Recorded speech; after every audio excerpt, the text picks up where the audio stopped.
I found it a reasonably easy transition to make, you know. You can say a lot of bad things about the British Empire, but one of the things it has done is given us a common language and a common love of cricket and a cup of tea. So that has opened doors, actually, in many ways.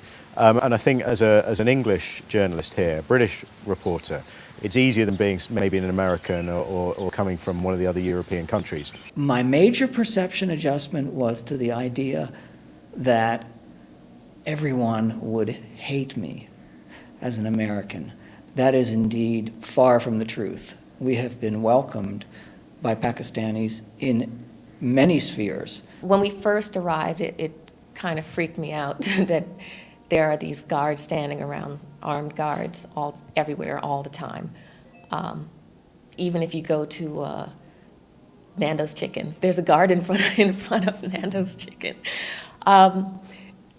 But after a while, you kind of get used to it, and you know them after a while, and you wave to them. You get used to it. It's necessary. My biggest problem was I didn't speak Hindi very well when I came here, because people think that everyone in India speaks Hindi. I didn't speak Hindi because I'm not a Hindi speaker, and by extension my Urdu wasn't too good.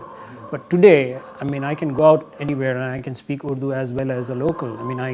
I can pass off for a local.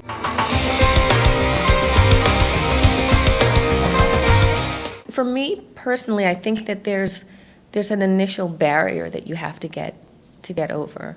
I think that sometimes people are a little surprised to see a woman working when you show up and it's a woman and they look at you like, oh, it's a girl, how cute.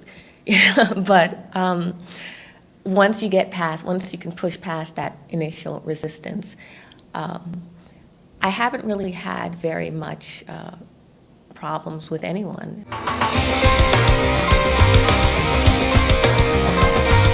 As an outsider, sometimes I think people may relax a little more. However, I should really work on my Urdu, because that, I think, is something that can open doors and relax people, and people are more willing to talk. And also you might just pick up snippets of conversation which you don't get through a translator.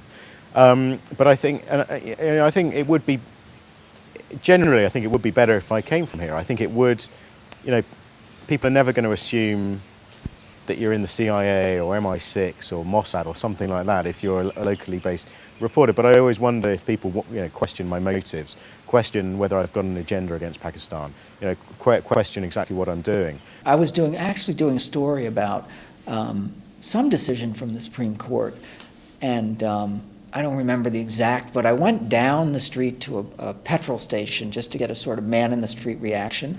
And the guy, got out of his car, and his first question, after I introduced myself, he said, "What branch of the CIA do you work for?"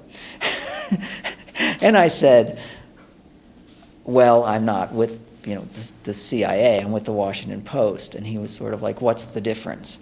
But for the most part, we're accepted as journalists. Whenever I have approached an ordinary Pakistani for information, and I'm talking about it could be traders, it could be businessmen, it could be a person in the market, it could be, even an ordinary policeman, I think they have been more than forthcoming with information.